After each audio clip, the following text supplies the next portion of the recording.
Hello everyone, welcome back to this YouTube channel. First of all, wishing you happy new year to all. तो सबसे पहले हम लोग आज थोड़ा सा कुछ चीज़ें बात कर लेते हैं, उसके बाद महत्वपूर्ण जी के जीएस प्रश्नोत्तरी देखेंगे इस सेशन में। तो सबसे पहले हम आपको यही बोलेंगे कि देखिए आज से नया साल शुरू हो रहा है, आज है 1 जनवरी 2024। तो इस साल आपको करना ये है कि डिसाइड कर लेना है, आज ही डिसाइड कर लेना है कि आज से हम जी जान लगा देंगे अपने वर्दी के लिए, जिस भी एग्ज़ाम का प्रिपरेशन कर रहे हैं, ठीक है, किसी भी एग्ज़ाम का प्रिपरेशन कर रहे हैं तो बस जी जान लगा देना है। और उस चीज़ के बारे में हमेशा अपने डेली 5 मिनट सोचना है कि अगर हम वो वहाँ उस पद पे जाएंगे तो हमें किस तरह से बेनिफिट होगा, हमारे फैमिली को कितना प्राउड होगा। बस यही चीज़ अगर आप सोचेंगे ना डेली, तो आप कभी भी टाइम वेस्ट नहीं करेंगे रील्स में, फालतू के वीडियोस देखने में। बस आप पढ़ाई का जो भी वीडियो है जिससे आपको कुछ सीखने को मिलेगा वही चीज़ देखेंगे। तो आई होप आपको जो भी चीज़ बताई गई होंगी इससे समझ में आ गया होगा, ठीक है। तो बस यही करना है कि आज एक नया रूटीन बनाना है, एक नए एनर्जी के साथ आज सब कुछ फिर से रीस्टार्ट करना है, ठीक है। जो भी चीज़ आज तक किए उसको छोड़िए, ठीक है, क्योंकि बहुत लोग यही है कि आज के डेट में फ़ोन्स में रील्स शॉर्ट्स वीडियो देखने में अपना टाइम वेस्ट कर रहे हैं, जिसका कोई ना अंत है ना उससे कुछ बेनिफिट होने को है। तो वो सब ख़त्म करके बस वही चीज़ देखेंगे जो हमारे एग्ज़ाम के लिए इम्पोर्टेंट है और जिससे हमें कुछ ना कुछ सीखने को मिल रहा है, ठीक है, जो हमें कहीं ना कहीं काम आएगा। तो वो काम करना है और अपने घर में जो भी छोटे हैं उन लोगों को भी सही से गाइड करना है कि देखिए मेरा टाइम वेस्ट अगर हुआ तो आपको किस तरह से तैयारी करना है कि आपका टाइम वेस्ट नहीं हो। तो चलिए आज का सेशन शुरू करते हैं। जल्दी से वीडियो को लाइक कर दीजिए और चैनल पे नए हैं तो जल्दी से चैनल को सब्सक्राइब कर लीजिए। बातें करेंगे तो बहुत ज़्यादा हो जाएगी, तो हमें बातें बस थोड़ी सी बोलनी थी। अगर आप समझदार हैं तो समझ गए होंगे। बाकी चलिए हम लोग देखते हैं क्वेश्चन। तो दिया गया है कि महत्वपूर्ण जी के जीएस प्रश्नोत्तरी यहाँ पे दिया गया है और ये काफ़ी इंपॉर्टेंट है।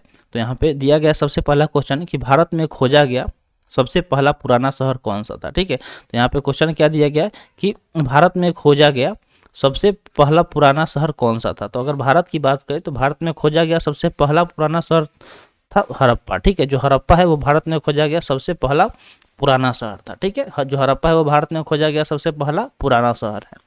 अगला क्वेश्चन यहाँ पे दिया गया, अगला क्वेश्चन क्या दिया गया, तो क्वेश्चन दिया गया कि स्वराज मेरा जन्मसिद्ध अधिकार है, ठीक है, किसने कहा था। कहा गया कि स्वराज मेरा जन्मसिद्ध अधिकार है, किसने कहा था। अगर हम बात करें स्वराज मेरा जन्मसिद्ध अधिकार नारे के बारे में, तो ये नारा बाल गंगाधर तिलक द्वारा लगाया गया था, ठीक है। जो स्वराज मेरा जन्मसिद्ध अधिकार है किसने कहा था, तो बाल गंगाधर तिलक ने। तो सारे के सारे बहुत इंपॉर्टेंट क्वेश्चन यहाँ पे होंगे। आप कोशिश करिएगा साथ में नोट डाउन करते रहने का, नोट डाउन करिएगा तो आपको इससे बहुत ज़्यादा बेनिफिट मिलेगा, ठीक है। अगला क्वेश्चन है, थोड़ा सा इसको एडजस्ट कर लेते हैं, यहाँ पे क्वेश्चन उधर बाहर चला जा रहा है।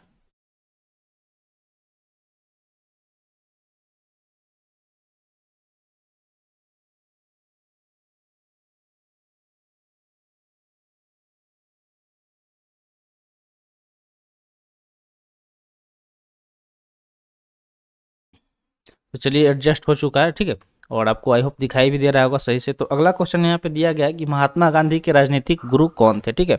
अगला क्वेश्चन यहाँ पे क्या दिया गया है कि जो महात्मा गांधी थे उनके राजनीतिक गुरु कौन थे, उनके बारे में पूछा जा रहा है। तो महात्मा गांधी की अगर हम बात करें तो उनके राजनीतिक गुरु थे गोपाल कृष्ण गोखले। ये बहुत बेसिक क्वेश्चन है, जो भी क्वेश्चन यहाँ पे कवर कराया जा रहा है बेसिक है, लेकिन आपके लिए बहुत ज़्यादा इंपॉर्टेंट है। देखिए छोटी छोटी चीज़ें जो मतलब बहुत बेसिक चीज़ें होती है, लोग उस पर फोकस नहीं करते हैं और एग्जाम में जाने के बाद पता चलता है ये तो हम पढ़े हुए थे लेकिन ठीक से रिवाइज नहीं किया, याद नहीं है, मिस कर रहा है, ठीक है। तो इसलिए ये सब चीज़ें भी जरूरी है आपके लिए। तो गोपाल कृष्ण जो गोखले थे वो महात्मा गांधी के राजनीतिक गुरु थे, ठीक है। अगला है कि उत्तरी भारत की प्रथम मुस्लिम महिला शासक, ठीक है, प्रथम मुस्लिम महिला शासक के बारे में यहाँ पे बात हो रहा है कि जो उत्तरी भारत थी उसकी प्रथम मुस्लिम महिला शासक दिल्ली पर राज करने वाली प्रथम महिला शासक कौन थी, ठीक है। तो यही पूछा जा रहा है कि उत्तरी भारत की प्रथम मुस्लिम महिला शासक, या फिर ये भी पूछ सकते हैं कि दिल्ली पर राज करने वाली प्रथम महिला शासक कौन थी। यहाँ पे दोनों तरफ से क्वेश्चन पूछा जा सकता है कि उत्तरी भारत की प्रथम मुस्लिम महिला शासक या फिर दिल्ली पर राज करने वाली प्रथम महिला शासक कौन थी। तो इसका सही उत्तर हो जाएगा रजिया सुल्ताना। क्या हो जाएगा, रजिया सुल्तान, ठीक है। जो रजिया सुल्तान थी वो उत्तरी भारत की प्रथम मुस्लिम महिला शासक थी, या फिर दिल्ली पर राज करने वाली प्रथम महिला शासक भी इनको बोल सकते हैं।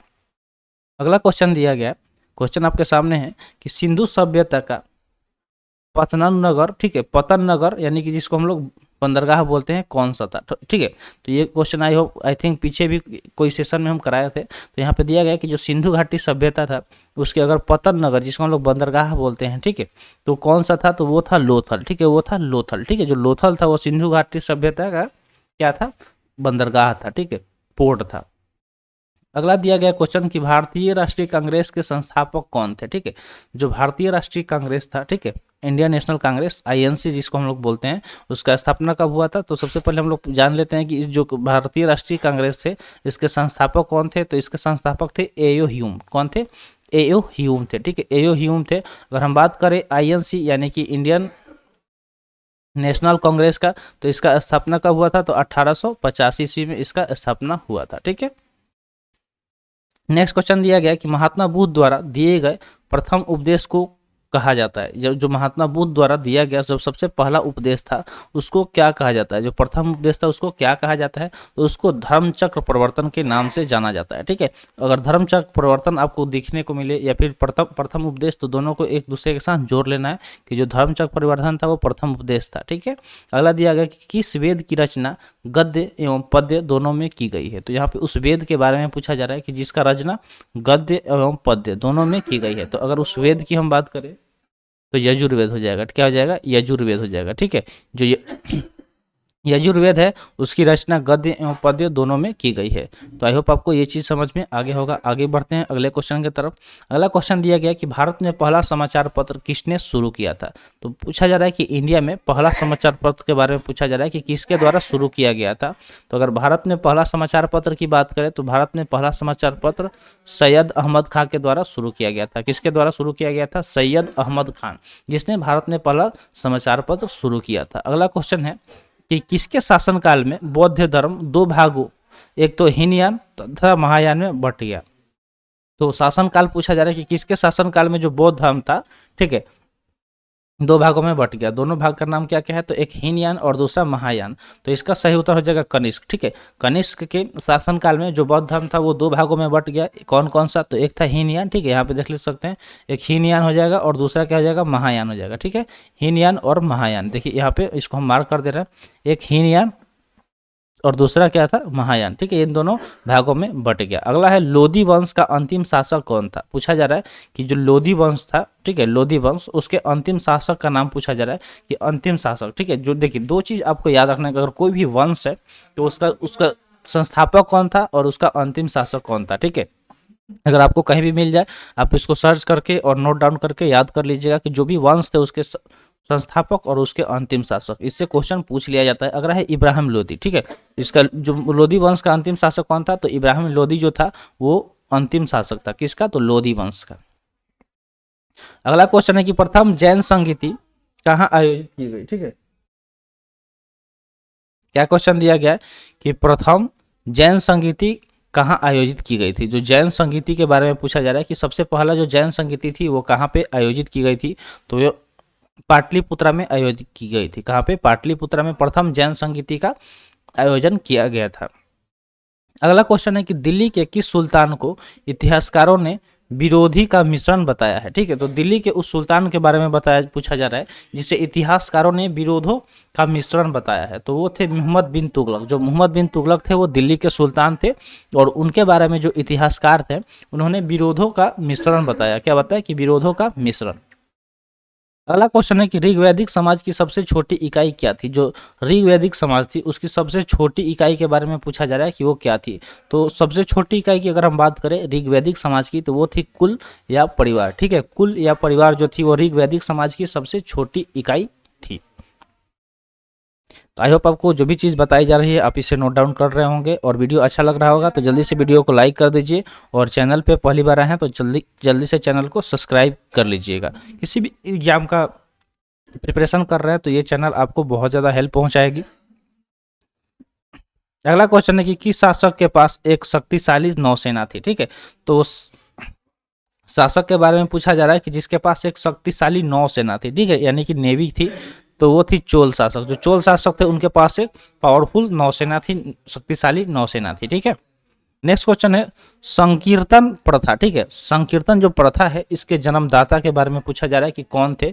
तो जो चैतन्य थे कौन? चैतन्य। वो क्या थे? संकीर्णन प्रथा के क्या थे?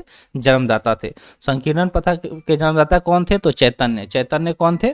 तो संकीर्तन प्रथा के जन्मदाता थे।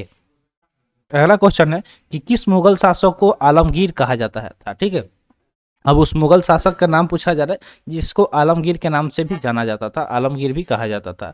तो उस अगर मुगल शासक की हम बात करें जिससे आलमगीर भी कहा जाता था तो वो थे औरंगजेब। ठीक है, जो औरंगजेब थे उनको क्या बोला जाता था? अगला दिया गया है कि शहीद आजम। ठीक है, अगला क्वेश्चन क्या दिया गया है? शहीद आजम। शहीद आजम के बारे में पूछा जा रहा है कि उपाधि से किसे सम्मानित किया गया? तो शहीद आजम की उपाधि किसे किसे सम्मानित किया गया? तो भगत सिंह को। ठीक है, भगत सिंह को शहीद आजम की उपाधि से सम्मानित किया गया था, आपको याद रखना है। ठीक है, तो भगत सिंह से अब एक क्वेश्चन पूछ ले रहा है कि इनको फांसी की सजा किस डेट को दी गई थी? कमेंट सेक्शन में बताना है कि भगत सिंह को फांसी की सजा कब दी गई थी। जल्दी से वीडियो को पॉज करिए और कमेंट सेक्शन में इसका आंसर देके फिर आगे वीडियो को कंटिन्यू करिए। अगला क्वेश्चन दिया गया है कि साइमन कमीशन के विरुद्ध प्रदर्शन के दौरान किए गए लाठीचार्ज में किस राजनेता की मृत्यु हो गई थी? तो जब साइमन कमीशन भारत आया था तो उसके अगेंस्ट एक नारा लेकर लोगों ने विरोध प्रदर्शन किया था। क्या था? कि साइमन कमीशन वापस जा।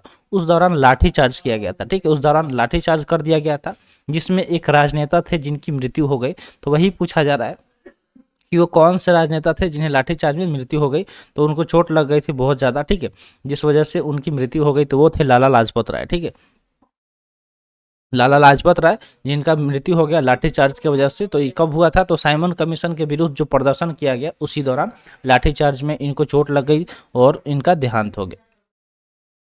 अगला क्वेश्चन है बवाही आंदोलन के प्रवर्तक कौन थे? तो जो बवाही आंदोलन थे इसके प्रवर्तक के बारे में पूछा जा रहा है। तो अगर हम बात करें बवाही आंदोलन के तो जो सैयद अहमद है वो बवाही आंदोलन के प्रवर्तक थे। ठीक है, सैयद अहमद बवाही आंदोलन के प्रवर्तक थे। आई होप आपको जो भी चीज़ें बताई गई होंगी समझ में आ गया होगा। तो आज के लिए इतना ही, आज का सेशन यहीं पे समाप्त हुआ। सेशन कैसा लगा कमेंट सेशन में जरूर बताइएगा। तो मिलते हैं फिर अगले वीडियो में। Thanks for watching. जय हिंद।